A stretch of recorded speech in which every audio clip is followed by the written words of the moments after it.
You were the one that brought it up, even though it's on my list, that you were a cameraman in porn. And I was like, oh my God, I have to touch on that for a second because I always wanted to know if the cameramen does it become like a gynecologist point of view where you just see it all the time? You're not turned on by it? Let's just say this. After my 9 days shooting porn, it took me 6 months to be able to get an erection because it's truly the most horrific thing you've ever experienced. I always say that if porns were released with smell-o-vision, no one would ever watch a porn again. It's truly Oh my horrific. God. And Why is yes. it horrific? Why? Well, I'll tell you the truth. These were very low budget 16 millimeter porn movies, and in the mid 70s, and the producer director managed to always find the least erotic way to shoot a sex scene. For instance, all the scenes were shot in a loft on 17th Street and 5th Avenue, so they were all built. So if you could build any sets you wanted for pornos, would one of them be a dentist's office? I don't think so. So we had a dentist's office. We did one scene where a man and woman had sex in a bathtub filled with 50 pounds of spaghetti and meatballs. Also, disgusting for so many reasons. One, the smell is horrific. Two, the spaghetti gets cold really fast. Three, it's so slippery that it looks like less like a porno and more like you're filming the Special Olympics because it's really just like slipping and sliding and there's no coordination. And also there's strands of spaghetti in weird, unfortunate places. So so there was that. And then, of course, on the last day of shooting, this is going to get very graphic, so I don't know if you want to go there or not. Oh, Okay. this is the show. Yes, please. Okay, well, here we go.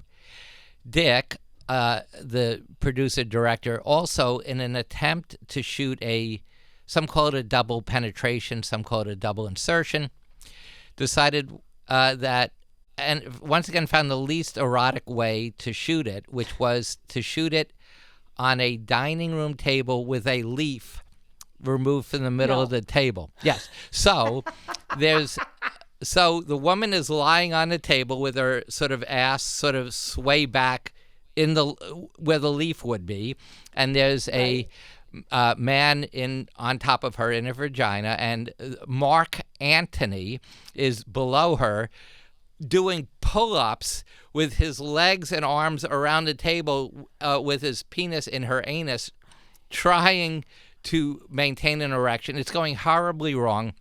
And we had a crew member whose job was called the paper towel girl. And normally her job would be that after an orgasm, after the cum shot, she would just paper towels and she would wipe off the sperm. But this What a day, job. it's leave showbiz? But instead, this day she had to keep putting Mark Antony's penis back in this woman's anus because he couldn't keep it up. Anyway, it's disgusting. But let's just say that it ended. I've always been a wide-angle guy, which means I have to be very close to the action, right? But it makes things seem really big. When Mark pulled out of this woman's rectum, I was instantly... Well, imagine this, Jenny. Imagine that inside your ass is like a champagne bottle that has been shaken for like 20 minutes, and then someone pulls the cork out. So I was instantly covered in a loamy, warm, effervescent fountain of human excreta. No! Yes. No! So what did I do? I vomited all over her. And then left the set, got in the elevator. We're at 17th and 5th. Got to the lobby, went outside, and it's pouring rain, and I am Willem Dafoe at the end of Platoon. I am standing with my arms outstretched, letting the rain wash this woman's duty off of my body. That is one of the greatest stories I have heard on my radio show in 6 years. Well, thank you, Jenny. And the chapter is called "An Actress Short, a Cum Shot Behind," and you'll really be disgusted reading this chapter. I'm going to plug the book again so people get it. It's Barry Sonnenfeld, Call Your Mother, Memoirs of a Neurotic Filmmaker. I take it that was the end of your porn? Was that the finale? It was the last day of shooting, and it was my 26th birthday.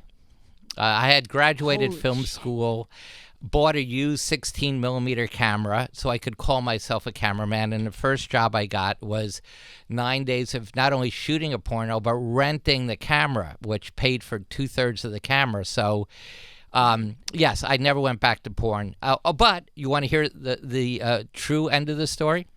Yes. It's now dawn. Most of the rain has washed off most of the disgusting human excrement. And now I'm waiting for the crosstown bus. I was living on 7th between A and B. I'm waiting for the bus to go home to basically die. And I get mugged. And two guys come up to me and try to mug me. But the combination of me going profoundly calm and the faint smell of shit made them eventually leave me alone, and they gave me back my wallet and my watch. No fucking way. Yes. Okay, that I was alone mugged. is a movie. That alone is a behind-the-scenes horror story. Well, go ahead. I told this story because one would about the porno to an ad agency. I was filming some UPS commercials for this ad agency, and the next job the ad agency had was with Kevin Smith. The ad agency guys told Kevin Smith my porno story, and he made a movie about it called Something and Something Make a Porno with Seth Rogen, Amy, and somebody. Oh, shit, yes. Oh, shit, how ironic you would say that. Anyway, so he stole my story.